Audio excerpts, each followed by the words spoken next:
クラウド、お前に頼みがある。どん兵衛を食べないか。興味ないね。クラウド、どん兵衛を食べるんだ。しつこいぞ。ドンギツネを見るたび思い出せ。お前を導くのはドンギツネだ。ドンギツネはいつでもお前のそばにいる。どん兵衛を、どん兵衛を、どん兵衛を。いい子だ。売り上げクラスファースト、日清のどん兵衛。どん兵衛を送ろうか。日清。Hello everyone, I'm Flick. You probably don't know me, but that isn't important right now. Here we are again with another game to take a nice, long, close-up look at, getting into its pores and scooping out the pus hidden within. That ended up being more disgusting than I meant it to, sorry. The point is, we have the second in the presumed trilogy of the remade and reimagined fan favourite Final Fantasy VII, brought to you by the very confused minds at Square Enix. I'm going to assume some really basic knowledge about the general themes and characters of Final Fantasy VII. If you don't know who Cloud, Sephiroth or Aerith are, then I'd recommend at least reading up on them a bit first. To properly critique Rebirth, which is what I'm going to call it for brevity's sake, since I really don't want to have to keep on saying Final Fantasy VII Rebirth, I'm going to forgo my theme thus far of only briefly mentioning my thoughts on gameplay and then focusing entirely on the story, and instead I'm going to balance my critique across both. For you see, Rebirth is a very strange game that I feel to properly convey my opinions on, I'm going to have to do that dance between gameplay and story. For the most part, the story beats from the 1997 original are there, I suppose, so I don't need to necessarily retread the things that happen the same as they did then, but wait, maybe I do. It scares me that there's people who weren't born when the original released that might listen to this. Excuse me a moment.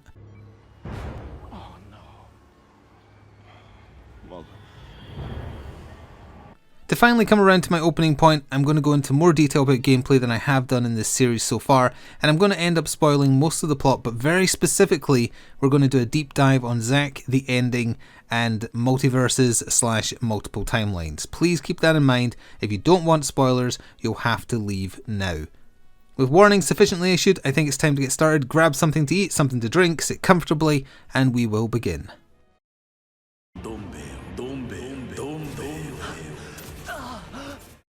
No, this isn't some obscure Kingdom Hearts reference, even though Cloud and Sephiroth are in those games. To properly explain some thoughts I have about Rebirth, we're going to have to delve into the past and talk about both the original release of Final Fantasy VII in 1997 and also the 2020 remake. I presume most of you already know this, but just to make it clear to those who may not, Remake covered the opening portion of the original 1997 release, the 2 to 3 hours it takes you to get out of the city of Midgar, and Rebirth picks up right where Remake left off, charting the cast's exploits as they go from having escaped Midgar right up to the dramatic ending to the first of the 3 discs from the original version. Now you may be surprised to learn that I am in fact an old. Scary, right? How many times do we have to teach you this lesson, old man? I very fondly remember playing the original Final Fantasy VII in 1997 and it being my first real taste of a proper JRPG. It opened me up to a genre of games I hadn't really dabbled in, and although I look at the original release of Final Fantasy VII now as an adult and see the blemishes it has, such as some appalling localization choices by the translation team,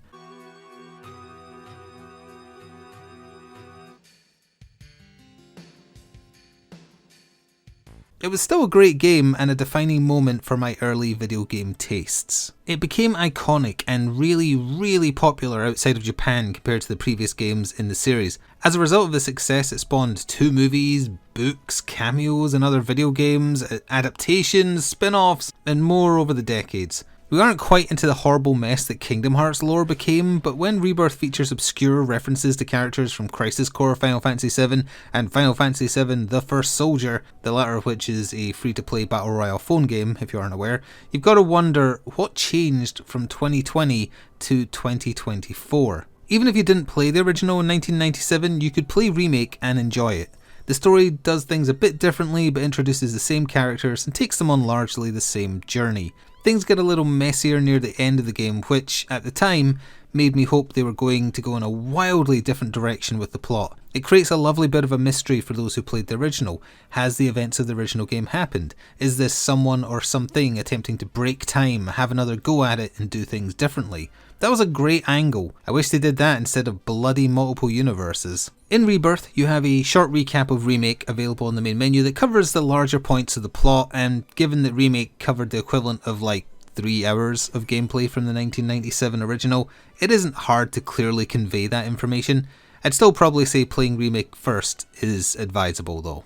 Take that short recap of Remake and compare that to Rebirth, where you can safely sum up most of the plot as a group of wanted eco-terrorists team up to find and kill a man named Sephiroth that's trying to destroy the world, and it becomes all the more confusing that they would muddy the waters by integrating obscure characters from less popular or utterly unknown older tie-in games.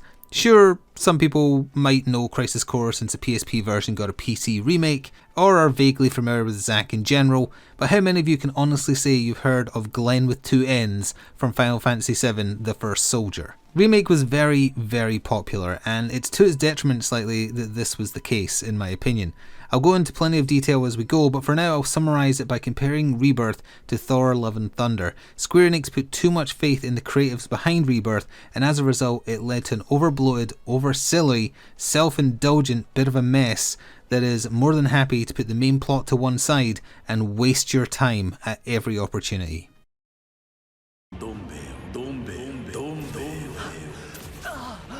Yes, each part is going to begin with Sephiroth saying Donbei, Donbei, Donbei. Prepare yourselves. Also buy those noodles. I'm going to have to touch on Remake again a little bit to start here, since Remake covered such a small section of the original game, 2 to 3 hours at most as I said. They had to pad that out to fit a full-length game of around 25 hours. They did this by stretching out moments of the story to varying degrees of success. Some worked for me, some didn't, with most instances of them injecting brand new characters into the story being the things that did not work. Spacing out the missions Cloud does for the terrorist group Avalanche, and yes, they are terrorists, they are environmental terrorists even if they're the good guys, and the game is a coward for not calling them this vocally. With him doing merc work to earn some money to live on is believable enough, it fits the world and it's obviously for padding, but whatever. Then you have some side ventures for the members of Avalanche. It gave the game space to let you get to know Biggs, Wedge and Jesse over a longer period of time, which made their eventual deaths have more of an impact when it came time for that. The new characters, as I mentioned, like the irritating Kyrie, and her Angel of the Slums Master Thief grandmother, or that lady that makes Cloud come in his pants with a hand massage.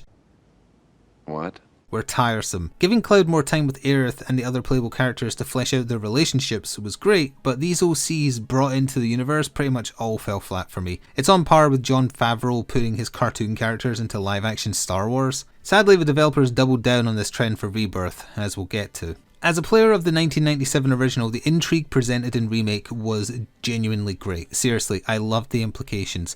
The moments that were just slightly different, the flashes of events that haven't happened yet, Sephiroth taunting Cloud in new and strange ways, those things I loved. Shortly after meeting Aerith for the first time, she runs on ahead of Cloud and his vision blurs, it does all that weird stuff, and he suddenly sees her walking down a forest path and a tear runs down his cheek in an out of character, as presented thus far, way. Players of the original know that this is referencing the last time he sees her alive. Has it happened before? What's going on? The mystery alone of a story already told but is now replaying in a slightly off way made Remake something special to me. I do feel like they kind of squandered all that goodwill with Rebirth, but we'll get to that. So we have a decent remake, but one that only covered a very, very small portion of the source material it is based on. Cut to now in 2024 with Rebirth, and there shouldn't be a need to pad it out as much. When your group leaves Midgar in the original game, the world opens up to you. It's literally the first time you see the world map. And you realise just how huge this game is that you're going to explore now that, for lack of a better way to say it, you're out of the tutorial section. And yet, here we are with Rebirth, a game with many more hours of the original source material to draw from and reimagine, plenty more compared to the remake, and still room for ways to expand the established story in meaningful, satisfying ways. I'm not going to say they don't do that, or at least don't try to do that in parts, but what they actually decided to focus on was cramming crap in over and over as much as possible and didn't stop even after they heard gagging.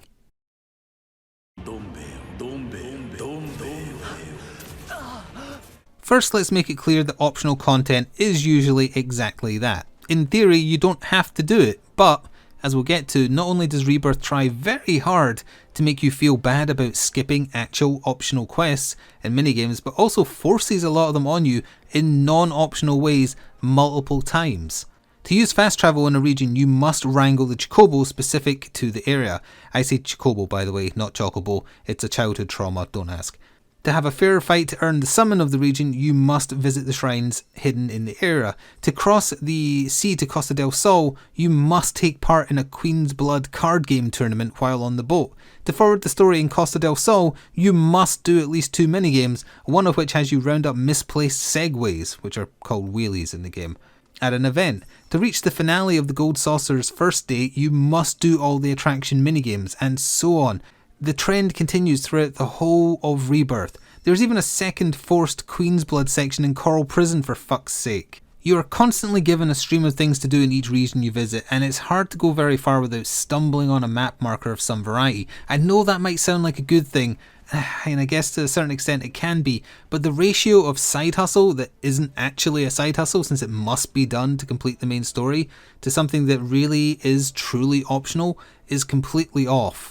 In each of the main hub regions you visit, you will find kill quests, Chadley VR battles, a summon battle, side quests, piano playing, Moogle villages, Chocobo stops, Chocobo stables, Chocobo wrangling, Lifestream outcrops, summon lore shrines, proto-relic quests, buried items, relay towers, Queen's Blood card game opponents, job boards, and minigames. I think that's the complete list. Jesus. Before we go on, here's a couple of stats. An any % speedrun of Rebirth, skipping all cutscenes and actual optional side activities on easy difficulty, takes approximately 7 hours 16 minutes. My final time doing most of the side content was 60 something hours. The game features approximately 15 hours worth of cutscenes for you to watch, which is also about how many there was in Remake as well. If you're looking for as many things to do as possible to make the price tag of the game worth it, whether they're fun or not, then this is a game that will keep you busy for hours, and that isn't necessarily bad, I suppose. It is strange though just how these things are balanced against progressing through the main story of chasing down and killing Sephiroth. Remember, through all of this, the remake ended with our heroes seeing a horrible reality in which Sephiroth wins and the planet is destroyed by a meteor, so saving the planet against a known threat is their one and only goal as Rebirth opens. From when you leave the town of Calm in the beginning of Rebirth, you're given access to a region that kept me busy for at least 3 hours, before I eventually went through the swamp, into a mine, and then through to the next region. At that point, the only main story beat I'd had since leaving Calm was follow the black cloaked guys through the swamp, since they might lead to Sephiroth. When you get through to the next region beyond the swamp, that remains all you're told to do until Upper Udon, where after Rufus's coronation, it evolves slightly into, I don't know what to do, let's just follow those black cloaked guys onto that boat. Now look, I know the game is essentially Cloud subtly following the same calling as the black cloaked guys, and that's the whole point.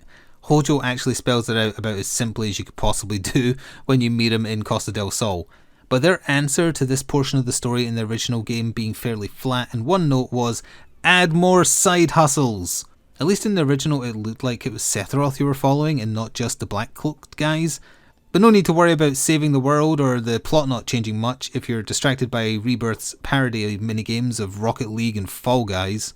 Hustles is also a pretty fitting word, since it seems almost nefarious how these are placed and presented to you. When you go to make your way to Upper Udon for the first time, you're warned that you won't be able to return to the current region for some time. So I guess you best do them all now, or who knows when you'll get to come back and see what rewards you missed. You get a similar warning when leaving Corel for the Gold Saucer. In an interview with Eurogamer, some developers of Rebirth went on the record as stating that they were concerned they could not put it all together in time. The battle director, environmental director, and lead user interface artist all shared this sentiment for the various sections of the game they headed, and I feel these are all symptomatic of a game overstuffed with unnecessary amounts of optional or semi-optional content. Instead of distracting the player from the story being a little one note for a while with the ironically named hustles it drowned you in, I'd have preferred it lent more into expanding the existing story in interesting ways. I don't count integrating Yuffie into the plot as interesting, by the way, she's annoying. They've got a lot of space to fill from Calm to Corel Prison and Cosmo Canyon, where we get the decent main story adjacent moments like with Dine or Nanaki. So fill it with things that make our existing cast grow as people. They try to do this a little bit, I guess, with the added intrigue of Sephiroth making Cloud doubt Tifa's intentions, since her recollection of past events in Nibelheim differed to his, but we'll get back to that in a little bit. I've been broadly touching on gameplay by dancing around how many things the game wastes your time with, so let's take a closer look at that.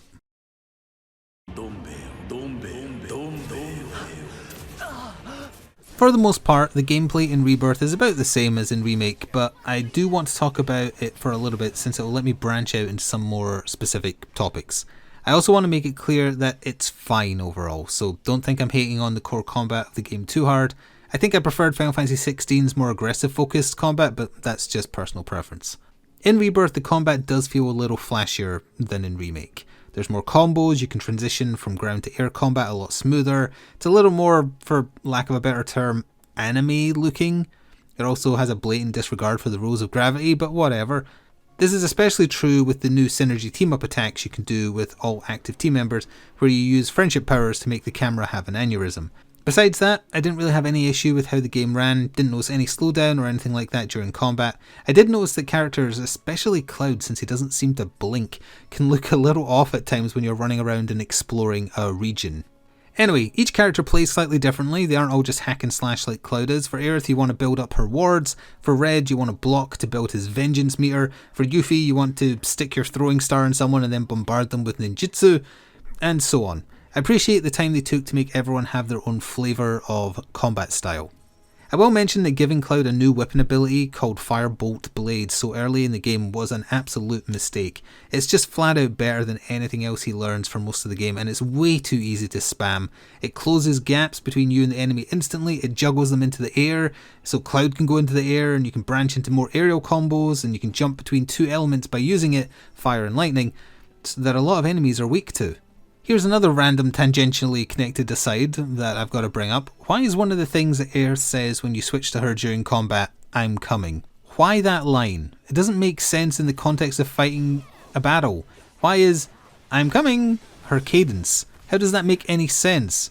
It also leads to some very unfortunate overlap between her voice lines. On one occasion during my stream, I switched to her during a battle, and two voice lines overlapped with each other, so she said, "I'm coming, do you want some?"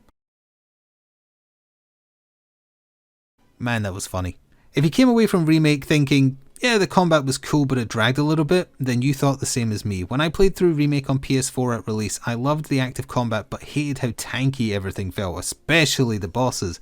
They were so bullet spongy. Fights dragged and dragged. When I replayed Remake for my stream when the PC port came out, I switched it down to easy and it was like night and day. Combat felt exactly as challenging as on normal. I can't speak for hard difficulty, but going from normal to easy, the only difference was enemies died quicker and it positively affected the flow of the game in my opinion. I took the same steps here with Rebirth, going in on easy difficulty to keep the general pace better for my stream. The reason I'm mentioning this is that despite trying to help the general flow of the game by speeding up otherwise drawn out combat by doing this, Rebirth still kept getting in its own way. It creates pace issues for itself with its myriad side hustles, be they combat focused or not, but to stay focused on gameplay for now, this is exemplified by the Costa del Sol region. Once you finally get out of Costa del Sol Holiday Resort and start heading towards Corel Mountains and the Gold Saucer, I noticed a distinct change in the combat and I'm curious if I'm the only one. Almost every monster you meet in the region interrupts the flow of combat. Some petrify you, some grab you, some turn you into a frog, some zap you so you can't move for a few seconds, some become invulnerable to physical damage, some speed around you to avoid hits, some float above the battlefield, some have a built-in dodge percentage chance for both physical and magical attacks, and almost all of them have quick jabs that instantly interrupt your attacks and or send you flying. It made the combat feel worse, and it was a pretty harsh change that really stuck out to me. As much as I complained about the game forcing you to interact with Queen's Blood, which is the brand new card game created for Rebirth, I will say I quite like the rule set. It's got good tactical depth, it presents reasons to collect the better cards if you get into it, deck synergies matter, and it plays relatively fast. It's good. It might just be my love of tabletop stuff talking, but it's a good card game. The thing I'm opposed to though, is that you're forced to play it so often, whether you like it or not.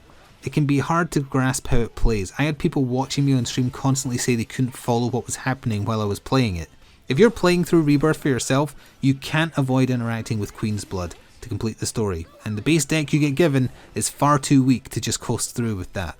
The other thing about Queen's Blood is that every NPC you face has to have a quirky personality or some other oddness to them, and they get plenty of time to babble at you. Oh boy. Talking to Queen's Blood NPCs became the only instance of me skipping dialogue during my playthrough because it just went on and on and on and wasn't funny. Yes, I'm aware that could also describe this video, thank you. Some other hangovers from Remake persist in Rebirth's gameplay. The enemies and bosses will focus on whoever you're controlling 99% of the time, and your AI teammates do very little in battle unless you take direct control. Although there is some new Final Fantasy XII style gambit system materia that you can give to the AI so that when certain conditions are met, they will do certain things like use their abilities or cast cure and so on. For all the time spent concocting a dozen side hustles to keep you playing the game longer, I wish they'd spent more time on the feel of moment-to-moment gameplay instead with regards to AI teammates. Speaking of getting in its own way, I think it's time we move on to one of the tangents this topic can branch into. It is, after all, through gameplay that you'll be forced to interact with the next two things I want to discuss. Let's start with the brand new and returning from Remake original characters that the game bloats itself with.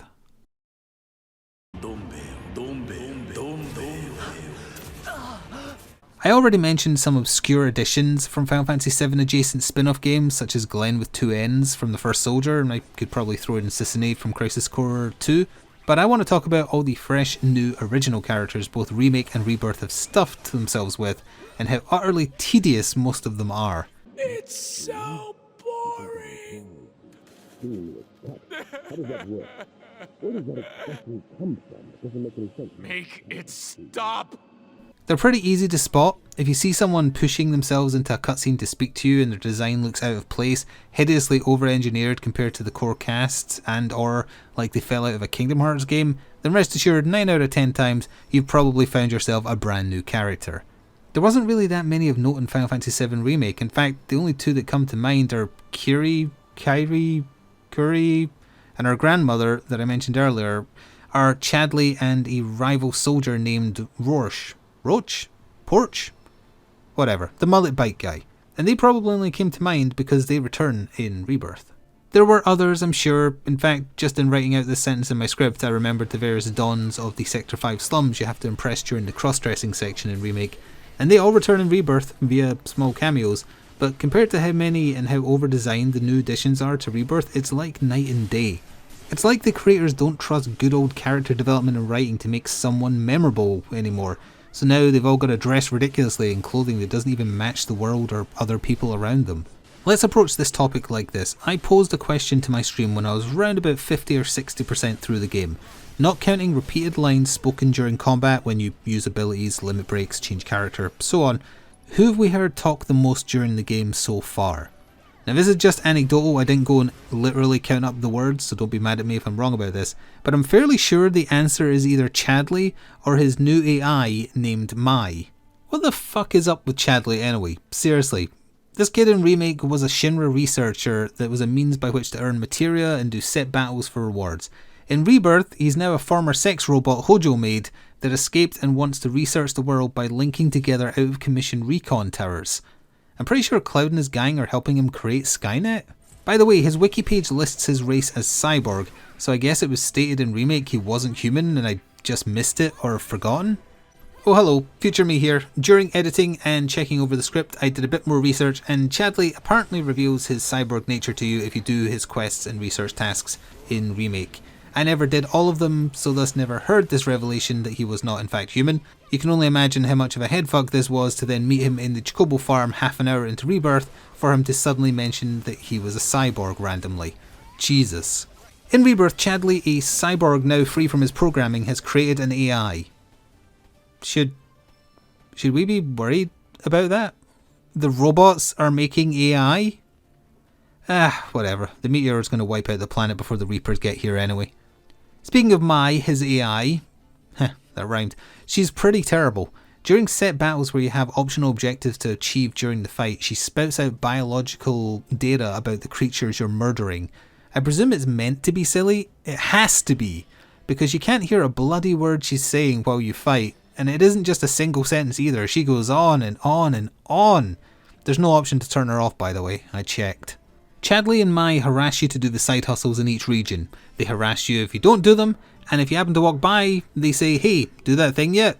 They harass you if you do them too, often interrupting gameplay to say something to the equivalent of, good job doing the thing, Cloud, now go do the next thing.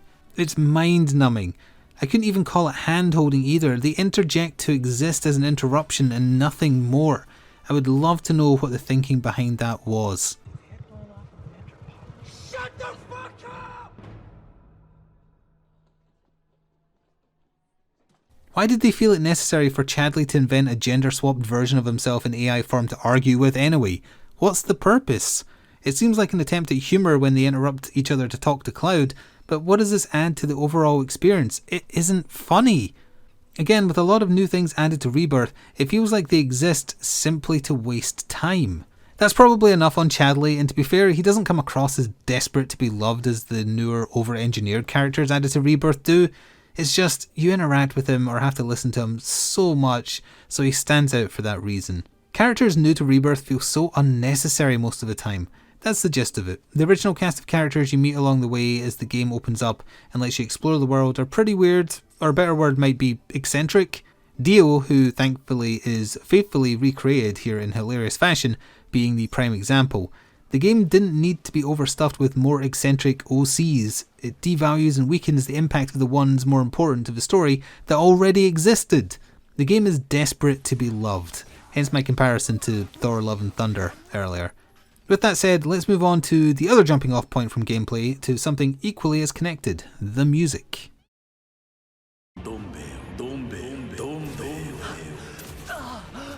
This is a new type of section for these videos, and probably a contentious one. Music isn't usually something I'd have enough to say about that warrants its own section, and I really don't make these to be argumentative or to annoy anyone, so I hope I'm not the only one who thinks that the music in Final Fantasy VII Rebirth kinda sucks.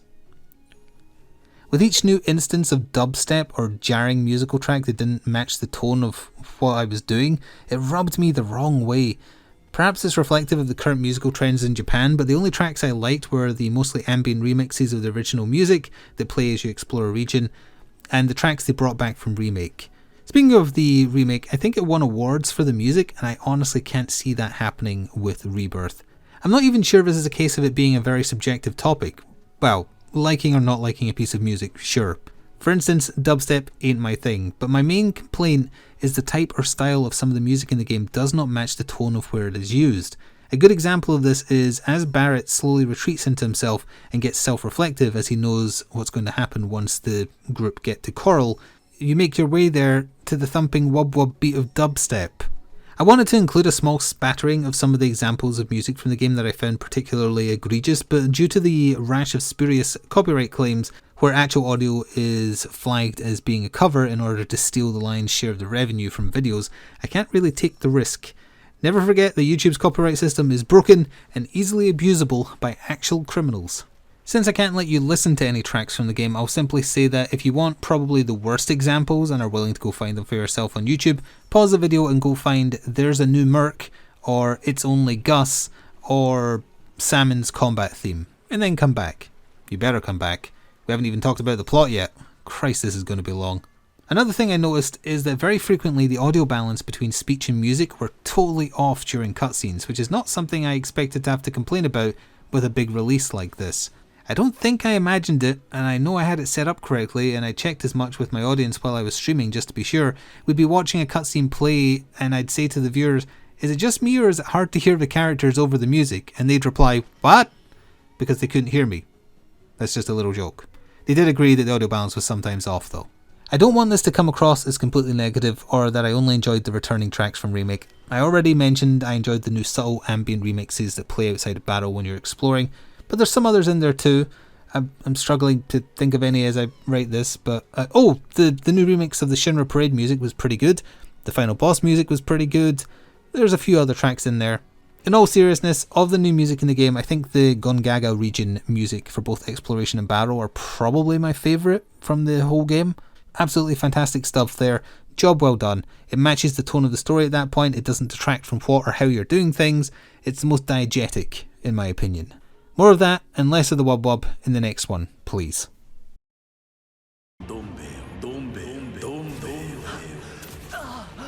This video is not sponsored by Nissan Donbei Udon noodles, but Final Fantasy VII Rebirth certainly was. The advert I opened the video with is not only real, but that's Sephiroth's actual Japanese voice actor doing the extra lines to her cups of noodles. Tie-ins like this are not abnormal to Final Fantasy games. The Final Fantasy VII movie Advent Children had Cloud using a Panasonic mobile phone, for instance, and the worst offender of this is probably still Final Fantasy XV. It had an in-game advertisement where the characters talk about Nissan Cup noodles at length, which was cringeworthy enough as it is, but let's not forget it also featured American Express, Vivian Westwood, Rowan and Coleman brand camping supplies. I'm probably even forgetting some, there was a lot. This might just be an east-west thing, but if the ad for noodles had just been some gameplay from Rebirth showing there's a tie-in where you get some kind of code with your pack of Donbei Udon that gives you a silly looking weapon charm that looks like a cup of noodles in the game, that wouldn't have bothered me. It'd be on par with Doritos doing a tie-in to a Call of Duty game, or most recently I saw them doing that kind of thing with Starfield, for instance. It's hard to fully explain why, but when I see a parody cutscene where the seriousness of moments are spoiled in a jokey Billy Crystal Oscar skit style fashion, it rubs me the wrong way, especially with One Winged Angel playing throughout. Am I the only one? Part of the ad uses Cloud having flashbacks to Sephiroth burning down his hometown, and the finale of Remake called 7 Seconds Till the End, which was a truly excellent moment not found in the 1997 original, where we, as the player, learn the future is not yet written and things could change going forwards. Sephiroth even tries to convince Cloud to join with him and defy destiny. Now, instead of remembering that great moment from Remake where Sephiroth whispers to Cloud, 7 seconds till the end. Time enough for you, perhaps. But what will you do with it? Let's see. I'm going to remember this damn noodle ad parody where instead Sephiroth whispers into Cloud's ear, wait, hang on. That's kind of hot. Never mind, I like the ad now. Buy those noodles, let's move on.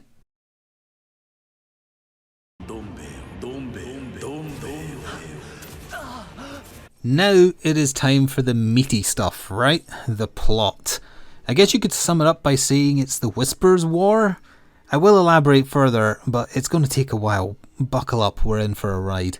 Normally I go through the story beat by beat, examining it as we go, but so much of Rebirth, about 3/4 of it in fact, devolves into follow those black cloaked guys over there. There really isn't much point. I'm not even joking about that or oversimplifying things. It really is as basic as that being a goal for a large portion of the game. And to be fair, the original game, during this section at least, is like that as well. That isn't to say there isn't nice character moments or banter or that it's all bad, but on the grand scale, that really is the only goal you have for a majority of the game up until the Temple of the Ancients. It's only broken up by side hustles that don't reflect the apocalyptic nature of your overarching mission. The odd tonal shifts, like going from an anime-esque beach episode goofiness at Costa del Sol to Cloud's Mako poisoning driving him slowly mad, are very jarring at times. Sometimes the game tries a bit too hard to be quirky too, like the Bollywood-esque dance number when you first get to the gold saucer.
So instead of going through the plot point by point, I'm simply going to collect my thoughts here, listing some things I liked and a lot of things I didn't, roughly following the structure of the game's plot progression. It might be a little hard to follow at times, but hopefully you'll pick up what I'm putting down. Let's start with a good thing. To the game's credit, there are some standout moments of fun character banter, like the group charging each other 2,000 gil to help progress through a dungeon early on, or Aerith becoming obsessed with Red's paw pads. There's a lot of fun moments between Aerith and Red actually, since he's most comfortable around her and uses his real voice to converse when no one else is around. I didn't even really mind Johnny, aka Spider-Man, this time around. He was fine. I also appreciated getting an authentic Scottish voice actor to voice Kate Sith, even if it makes no sense since Reeves isn't Scottish, but whatever. Hearing how authentic it was and not just someone putting on an accent genuinely brought a smile to my face. Also, to be clear, I'm not saying quirky stuff isn't okay. The original game is filled with so much weird and wonderful stuff. The balance between the silly and the serious is what matters here. Speaking of which, I wish they'd brought back a reference to Cloud accidentally hitting his gigantic sword off a doorframe from Remake.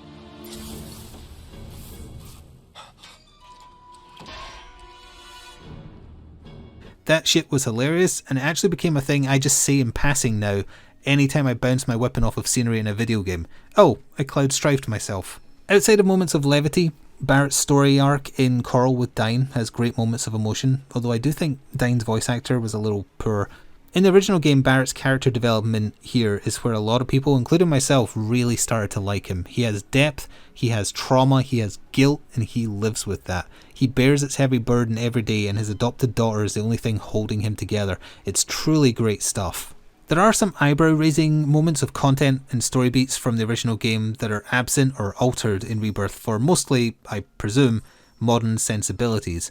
I'm not sure why we now live in a world where Cloud is not allowed to save a young girl's life by performing CPR on her, but that is apparently the case. Fellas, is it morally reprehensible for a guy to save a girl's life?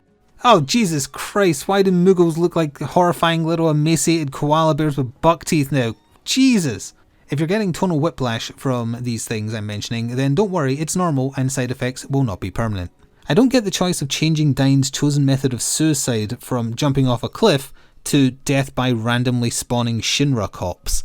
That change in particular is so weird. It was obvious they wouldn't let you steal Tifa's underwear in the Nibelheim flashback section, but instead of having Tifa and Aerith call Cloud an asshole for going through her things as they do in Rebirth, they could have at least tried to make it funnier. How about have Cloud admit he did go through Tifa's things and he found something, and then have Tifa mutter, well, I don't feel bad about going through your things all those times now, and have Cloud reply, wait what? That would have worked, and it would have been a fun twist on the original event that only existed to be a stupid Easter egg. Speaking of bald men wrestling with super buff semi-naked dudes wearing capes. Huh? We weren't? Oh, well, anyway, Rude Fighting Dio genuinely brought a smile to my face, and that's not just because it's my fetish.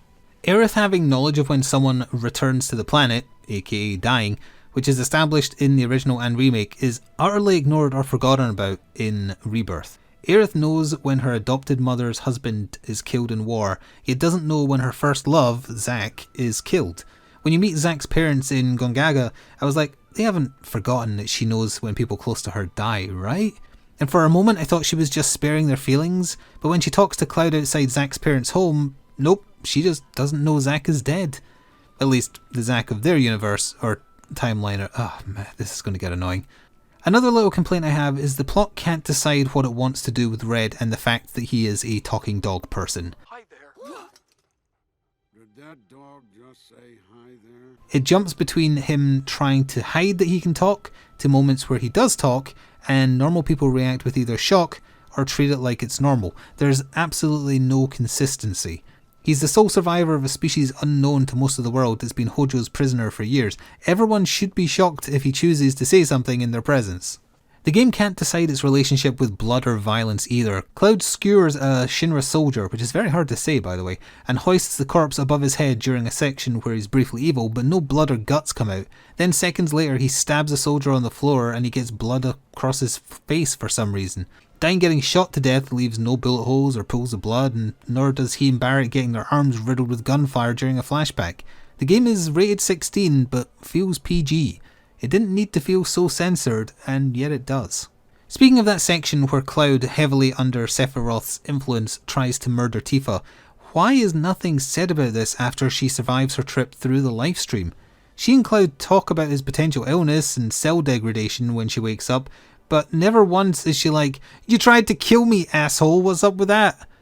If you're going to add a scene with serious consequences, like the main character murdering or trying to murder his childhood friend, who then falls in the Lifestream and goes on a grand tour lodged in the belly of a friendly monster, you better reflect these things in the story going forwards. It's never fucking mentioned again for the whole game. Only her seeing Sephiroth in the Lifestream battling the White Whispers and weapons is mentioned. She never tells the others that Cloud tried to do what he did to her. I swear this game comes across sometimes that someone on the writing team took a disliking to Tifa and chose to portray her as a moron. Earlier on I mentioned Sephiroth trying to create a rift between Cloud and Tifa due to them remembering past events differently. This culminated during the murder attempt in the Gongaga reactor that I just talked about. I'm curious what someone who didn't play the 1997 original believes Sephiroth's goals to be at this point. I can't really put myself in those shoes, so I don't know for sure, but let's look at Remake and Rebirth and talk it out for a bit. So, they'd know Sephiroth wants to destroy the planet using a meteor, and they know he wants Cloud to fill his heart with hatred. About halfway through the game you learn Sephiroth is so close to achieving his goals that the planet has unleashed weapons, huge powerful materia beasts as a last line of defense to protect itself. A natural assumption to make would be that Sephiroth is messing with Cloud's head to try and split the group up so they won't interfere with his plan, since that's how it comes across as presented. But why does he need to do this if he's almost won? You could say it's because he knows how things play out, but then that goes back to new timeline versus new universe versus original timeline, etc., that the game refuses to be clear about. Without prior knowledge of the original game, I see this as being super confusing. Even with prior knowledge, it's super confusing. Sephiroth does villain type things in a vague, deliberately mysterious way to create, I'm going to categorize it as fake intrigue. I can't help but compare this lazy style of exposition to Kingdom Hearts' approach, where a lot of words are used to say very little. Shit like, only when the universes align and your heart opens shall the true pieces be placed correctly on the chessboard of everlasting destiny. These vagaries are desperate attempts to add more depth to the portion of the main story that isn't the strongest in the source material.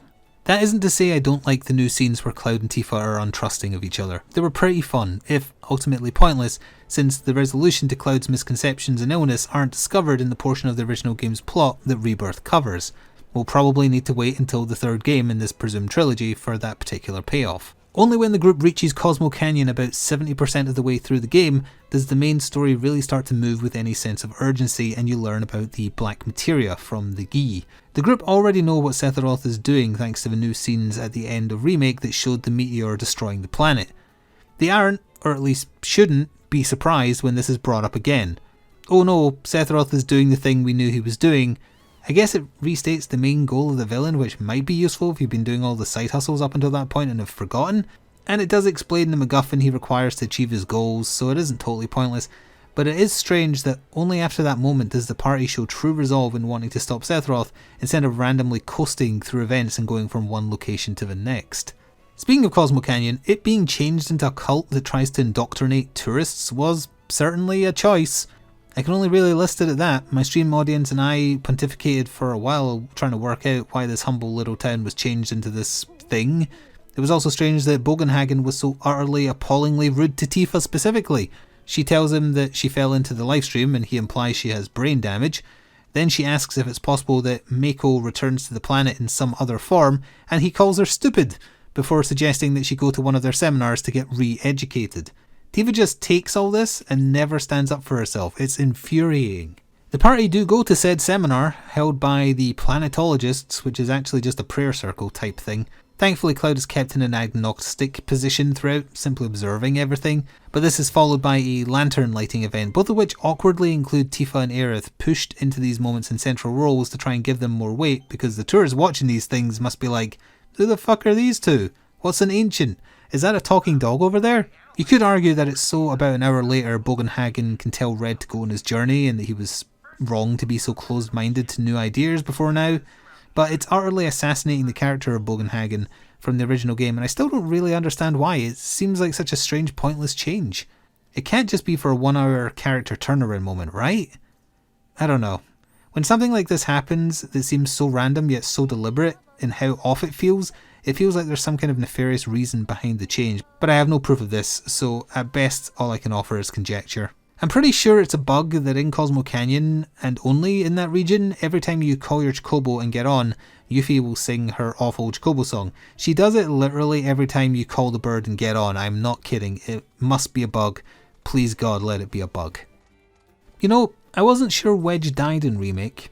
Of course he died in the original game, in the tower with Biggs and Jessie, but in Remake he made it all the way to the Shinra building. You see him getting dragged off by Whispers and he says his final line from the original game, but you don't actually see him die. Given that Biggs survives via universe hopping, or whatever, I thought it was likely Wedge did too, but good grief was I wrong about that. Via an optional side quest where you meet some characters from Remake's Yuffie DLC, you get to see Wedge's tragic death scene where the Whispers pull him out of the Shinra building and he splats onto the ground below.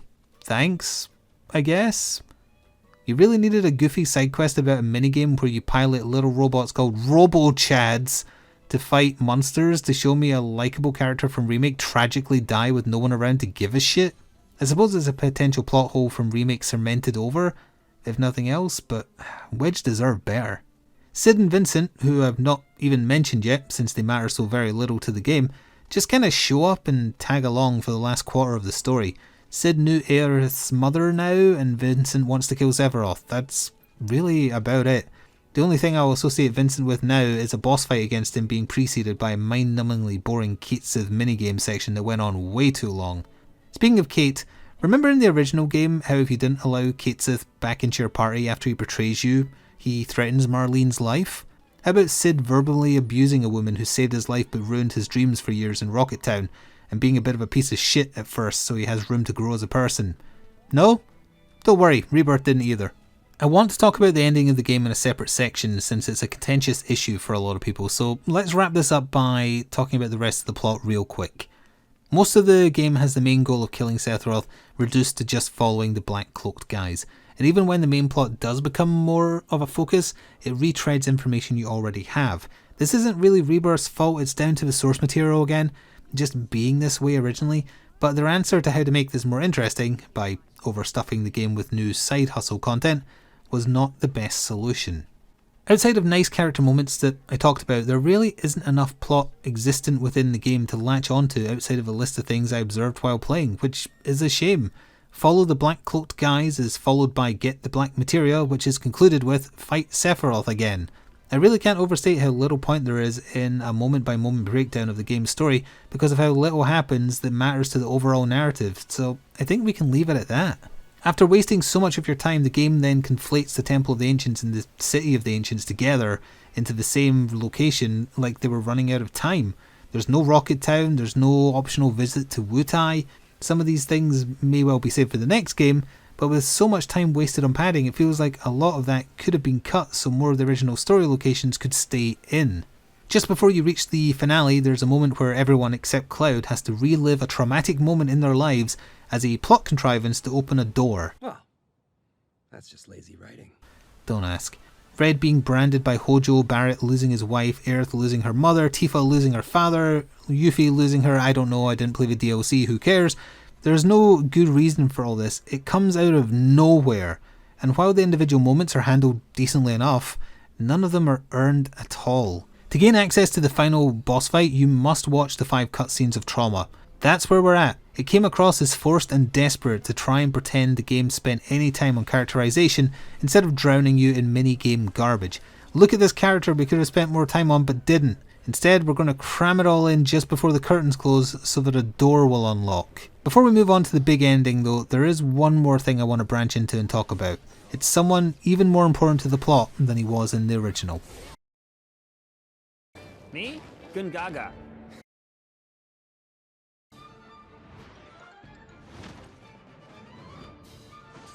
You know, that last part went on so long I bet you thought you were safe from Donbei Sephiroth, didn't you?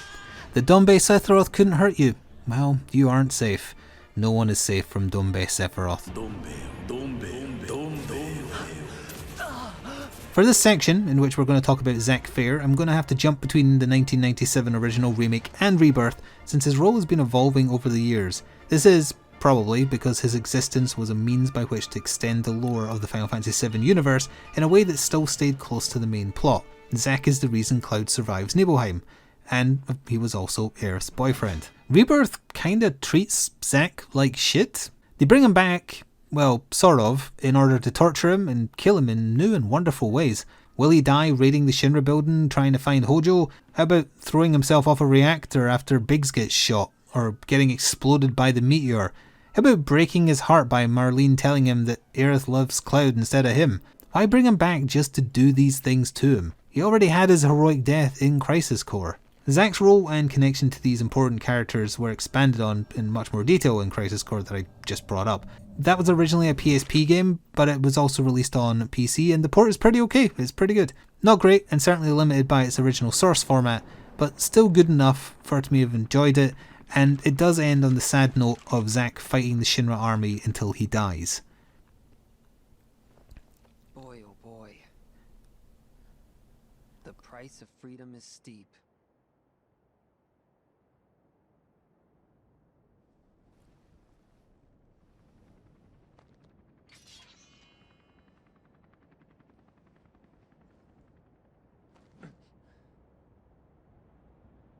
Embrace your dreams.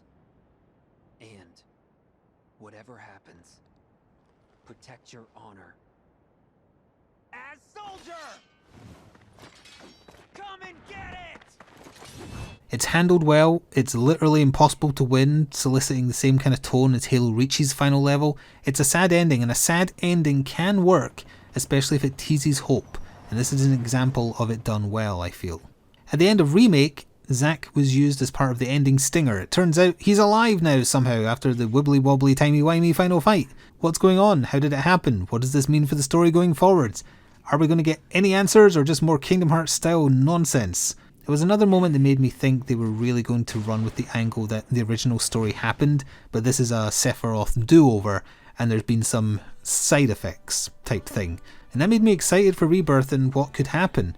Through the original game, Zack's existence is hinted at, but never truly revealed until Cloud remembers the truth of what happened in Nibelheim. It's only then that we see the happy-go-lucky soldier that saved Cloud's life through extreme means. His character doesn't really go beyond that, and he didn't until he was fleshed out as being the main character of Crisis Core. With how important a role he secretly played for most of the original game's story, it was a decent idea to focus on Zack for a spin-off game that felt like it had a worthwhile story to tell. It doesn't feel as pointless as, say, The First Soldier or Dirge of Cerberus. Zack's appearances throughout Rebirth are strewn here and there. They're mostly short and serve to show an alternative reality or universe in which he survived, but Tifa, Barrett and Red have all been killed, and Cloud and Aerith are in comatose states. I could never quite get a grasp on what the developers assume the players will take these sections as. I don't think Remake established Zack and Aerith were in a relationship, since it mutes it out when she says his name. So him hanging around her adopted mother and talking like they know each other might seem odd at first. The game makes no effort to fill this gap if you haven't played Crisis Core. You see that Tifa and the others are dead, and there's a different Aerith, so obviously it can't be the world or continuity you're currently playing as Cloud in, but it doesn't really make an effort to explain itself. Zack isn't aware of the other timelines, or whatever you want to call them, until the final fight, so there's no intrigue from his perspective on things. This is where the game's story really becomes, for lack of a better term, Kingdom Hearts-y, which is not a compliment. There's an interwoven convoluted mess of threads from side games, movies, phone games, etc., and even multiple universes or timelines, and they all have to balance out to some kind of satisfying conclusion, and that's really hard to do. I can't speak for anyone else, but during the second section you play as Zack in Rebirth, where it's revealed that his version of Aerith actually survived the helicopter crash from the intro section, I muttered out loud to my stream, "Oh, are they trying to have their cake and eat it too?" By which I meant, oh, are they going to kill Aerith but then have this version replace her? Much later in the game, but still in Zack's version of the world, Barrett's adopted daughter Marlene apparently develops force powers and warns Zack that if their version of Cloud doesn't get better before Aerith wakes up, then Sephiroth will successfully kill her. Deus Ex Machina in child form, because they couldn't think of any other way to tell Zack the plot and also clue the player into additional stakes. Or instead of stakes, I guess I could say spoilers, I guess? If you didn't play the original and didn't know Aerith was destined to die, this scene spells it out very simply. Marlene tells Zack, if Cloud isn't healed before Aerith wakes up, she will be killed by the long grey-haired swordsman. If I was being generous, I might credit this as partly a reference to Advent Children, where I think Marlene senses Aerith's presence when she and the other children are in the church during the finale, but that's stretching it. Back to the game. Which reality will play out? Which timelines matter? How many Zacks do we have to watch die?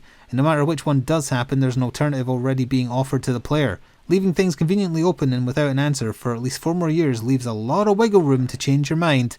I'm getting ahead of myself though. I think it's finally time we tackle the ending of the game. Question. Does that make me a dumbass?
Remember when I said this game essentially boils down to the Whispers War? I guess it's time we address that. Would I be in the minority if I said I hated the Whispers? They are plot contrivance given form. I didn't hate them at first. In Remake, when I thought they were trying to keep the timeline in check as a desperate Sephiroth tried to alter history to avoid his fate of failure, it seemed like a great new twist. Things got muddled in the game though, since the Whispers seemed to be on Sephiroth's side, at least sometimes. Rebirth muddies the waters further, or perhaps retcons might be a better way to put it, by having good Whispers and bad Whispers, showing to be white and black respectively. But there also are other black Whispers that Sephiroth creates from himself. I think the game forgot the rules it established for itself in the Tifa fell into the Lifestream section and we saw the Whisper War. The good Whispers work with the Whippin and our main cast, at least most of the time. They're fighting Sephiroth and the bad Whispers to protect both Fate and the planet. I'm not usually a fan of Fate ordaining things since it calls into question whether free will exists for our characters, but an angle that would have been interesting is if the group realised that for the timeline to remain unmolested, Aerith must die, and that would create new sources of doubt and drama. We don't get that though. We simply have the classic Disc 1 ending from the original game with a little twist of sorts. In the original, Sephiroth kills Aerith and the group carry on without her, chasing him to a northern crater. Rebirth still mostly has that happen, but, well...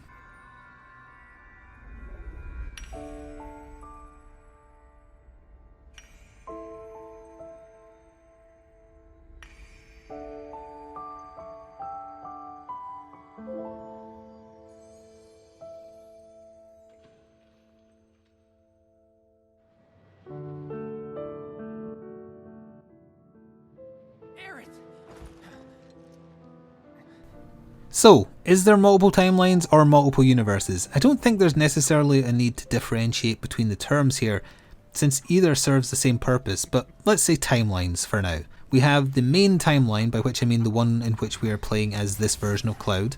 We have a timeline in which Zack survived and that Biggs from the main timeline crossed over into. Then, presumably, we have the original game's timeline, so at least 3, Then we have 2 additional timelines of Zack making branching decisions to either go to the Shinra building to see Hojo or to go to Biggs to stop him blowing himself up. And we have a timeline in which Aerith from the main timeline hides and meets Cloud to give him the white materia before Sephiroth kills her in her church. Confused? Tough. I mentioned having your cake and eating it too with regards to Aerith's death earlier on, but by having these multiple timelines or realities or universes or whatever, you deflate the stakes with the mere existence alone. There's at least 2 versions of Aerith, maybe even 3. Does Aerith die in Rebirth? The answer is yeah, she does. One of them does. 2 of them, actually. You can see the reality of the situation in between Cloud hallucinating her still as being alive. Sephiroth talks about joining all worlds, by which I think he means timelines together, but that means there's also an infinite number of versions of him doing an infinite number of the same version of things, and an infinite number of Aeriths stopping him. This is where confusion and problems arise. After the hour-long final battle, the ending has Cloud talk to an Aerith that no one else can see, as if he knows she's dead but also alive, and he can see the reality tear in the sky from Zack's timeline even though no one else can. He also has both the white and the black materia, although the white materia is the clear version, but that probably won't matter because he also given the white materia when he was talking to the Aerith version that was in the church. Ugh. Anyway, he places the black materia in his sword during the ending. It leads to the impression that rather than just Mako poisoning causing Cloud to bend to Sephiroth's whim, it has something to do with the alternative timelines that he's fractured between. The bottom line is that they have the ultimate get out clause by being the middle game in a presumed trilogy. With the benefit of the next installment being around 4 years away, at least, that gives the writers plenty of time to decide after the fact what things in this game meant. I'm putting a lot of apostrophes around meant, just realise you can't see them in the script. You can write yourself into a hole very easily, especially if you want to do your own thing but have strict plot points to adhere to. They did the thing they had to do, they killed Aerith, but they like her and they want to do more with her, so Cloud still sees her and talks to her and she still exists in an alternative timeline with Zack, and there's probably more versions of her as well. Also, these timelines are infinite because each decision creates a new reality in which there's also infinite decisions from that oh, my eyes have gone cross-eyed.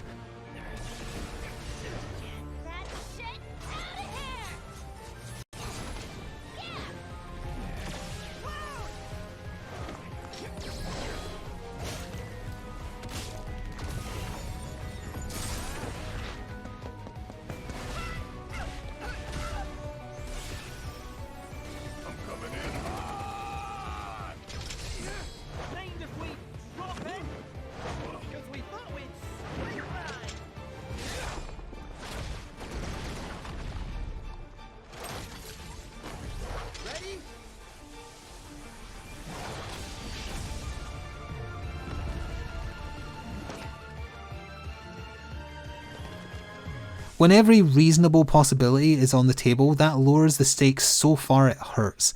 When anything is possible, nothing matters.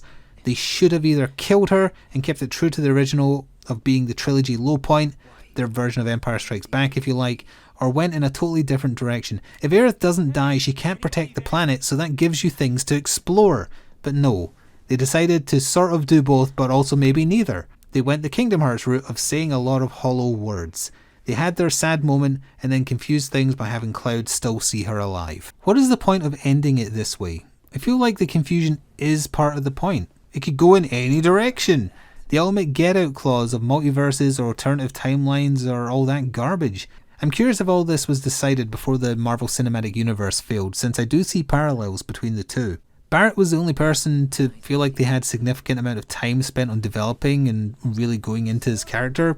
Alongside the Dyne story, his hatred of Shinra, losing his wife, there's one side quest storyline that has him reliving his regrets over losing Biggs, Wedge and Jesse. He's a blowhard with a heart of gold and immense guilt. He's also the only one that shows the most care and worry for the black cloaked figures and how they're treated. A nice subversion of events would have been him dying in order to save Aerith and making her promise to look after Marlene. The death would have been earned.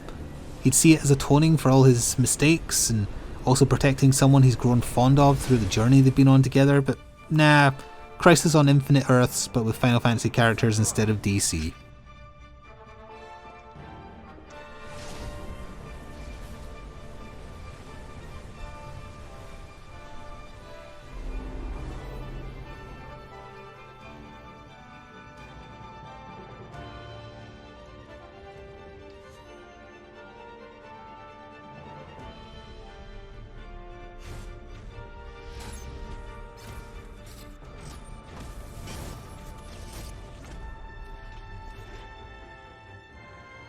It was not a satisfying conclusion to me, but I can't deny that it got me thinking about all the crazy things they could do with the nonsense they've tangled the plot up in.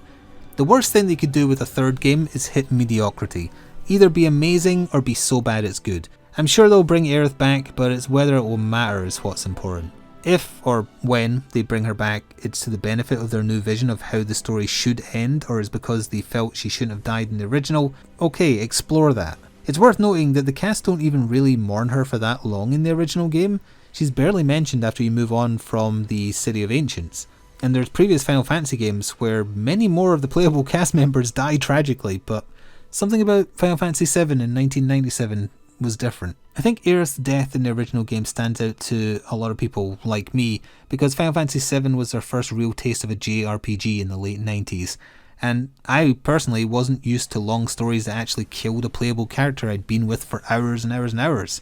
I still remember to this day watching Aerith die for the first time. I remember running to get my sister in shock and getting her to see it as well. The impact of Aerith's death on an unsuspecting audience feels so much lessened here by them offering up the potential of her, or at least multiple versions of her, still living. It cheapens the moment and robs that same experience from a new generation. There is a lot of disappointment from the fanbase regarding the ending to Rebirth, and I hope I've explained at least my position on it enough to understand why. I'm not speaking on behalf of anyone else obviously, and if you liked the twist on the original ending, that is your business. With that, I think it's time we brought this to a close.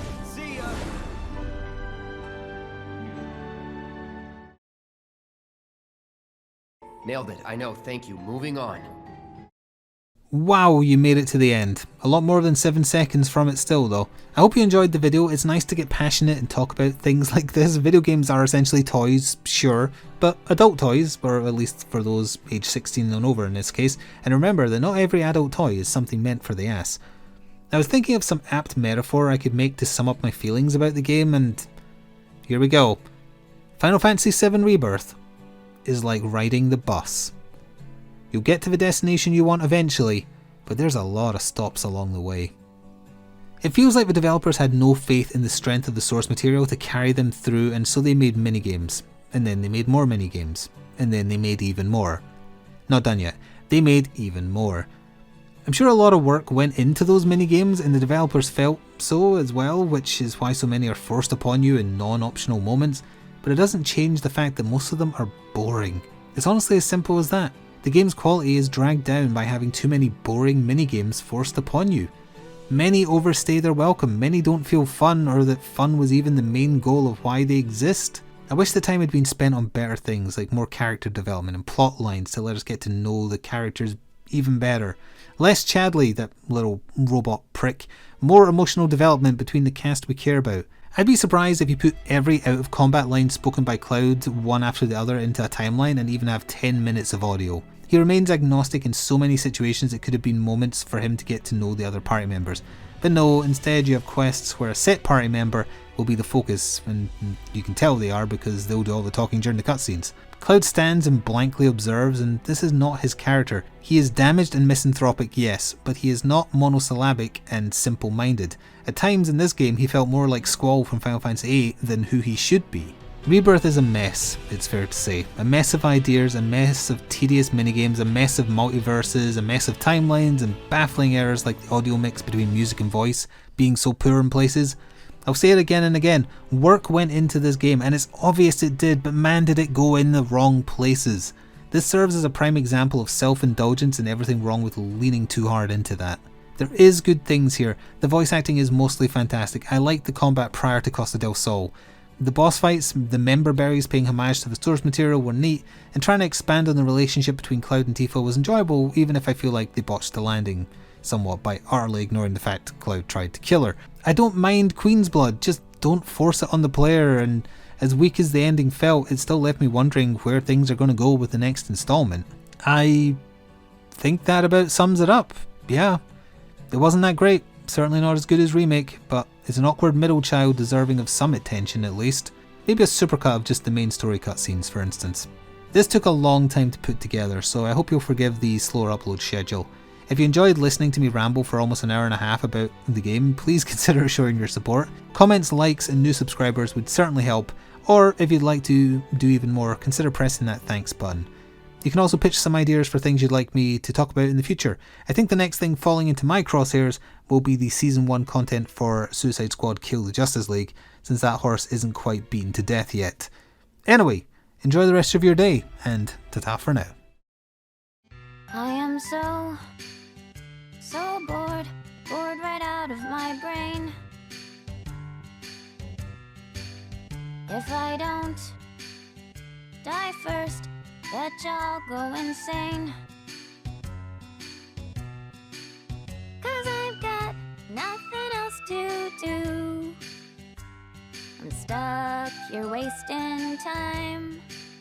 But just wait, oh materia, I'll get back on the road